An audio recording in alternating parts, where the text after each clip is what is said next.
Bhuma Brahmananda Reddy versus Shilpa Mohan Reddy Nandyal political ఫైట్లో పందెం కోళ్లు వీళ్లే.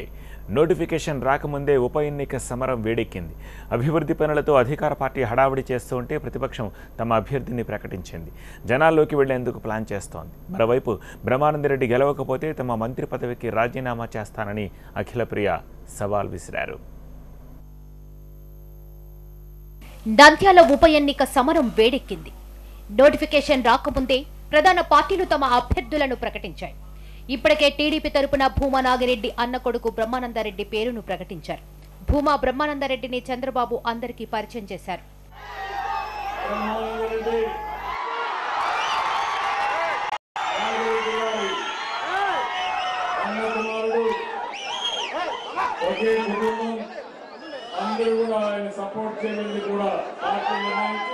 భూమా నాగిరెడ్డి హఠాన్ మరణంతో ఈ ఉప ఎన్నిక అనివార్యమైంది. అయితే ఉప ఎన్నికను ఏకగ్రీవం చేసేందుకు మా ఫ్యామిలీ ప్రయత్నాలు ప్రారంభించిన మరుక్షణమే వైసీపీ అభ్యర్థిని ప్రకటించడం చర్చనీయాంశంగా మారింది. వ్యూహాత్మకంగా జగన్ ఇటీవలే టీడీపీ నుంచి వైసీపీలో చేరిన శిల్పా మోహన్ రెడ్డిని తమ అభ్యర్థిగా ప్రకటించారు. ఎన్నిక ఏకగ్రీవం కోసం భూమా ఫ్యామిలీ తన ఇంటికి రాకముందే అభ్యర్థిని ప్రకటించి తన నిర్ణయాన్ని చెప్పక చెప్పారని కొందరు అంటున్నారు.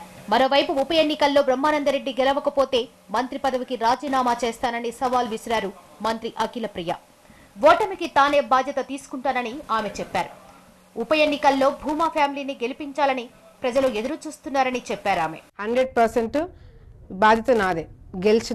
గెలిచితే మొత్తం క్యాడర్, ప్రజలు, మా అన్నది, మా కుటుంబ సభ్యులది, ముఖ్యమంత్రి గారిది, అందరిది ఉంటుంది. ఓడిపోతే నేను ఒకదాన్ని రెస్పాన్సిబిలిటీ తీసుకుంటా. భూమా కుటుంబంది, నంద్యాలకి మా భూమా కుటుంబమే కాకుండా నంద్యాల ప్రజలు కూడా ప్రెస్టేజ్ అయిపోయింది. ఇప్పుడు ఇది గెలవాలి అని చెప్పి కంపల్సరీగా ఈ ఎలక్షన్ ఓడిపోతే మాత్రం నేను రాజకీయంగా తప్పుకుంటా. మరోవైపు రాష్ట్రపతి ఎన్నికల షెడ్యూల్ ముగిసిన తర్వాత నంద్యాల ఉప ఎన్నిక షెడ్యూల్ విడుదలయ్యే అవకాశం ఉంది. సెప్టెంబర్ 12 లోపు ఈ ఎన్నిక పూర్తి కావాల్సి ఉంది. అయితే ప్రధాన పార్టీలు అభ్యర్థులను ప్రకటించడంతో ఉప ఎన్నిక వేడి రాజుకుంది.